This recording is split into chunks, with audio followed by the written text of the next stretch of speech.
So some of the reasons for the difference. So model granularity, so we are, if we look at particularly with respect to this, so outages are lumped. So in the static model, let's say in one iteration, 3 of my lines get overloaded. I then disconnect all 3 lines, and then I will then do the next iteration. In the dynamic model, there's essentially a time dependence on when it trips, depending on how overloaded it is. And so then if it's very overloaded, it will trip faster than if it's just mildly overloaded. We'll let that run for a much longer time. And so that means that your tripping events for lines are happening at like discrete individual points in time. You won't get 3 lines tripped at once.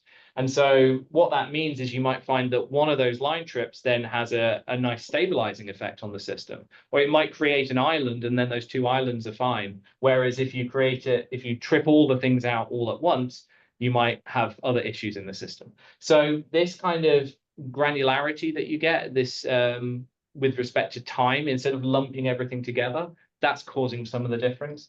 And also we see an awful lot of under frequency load shedding.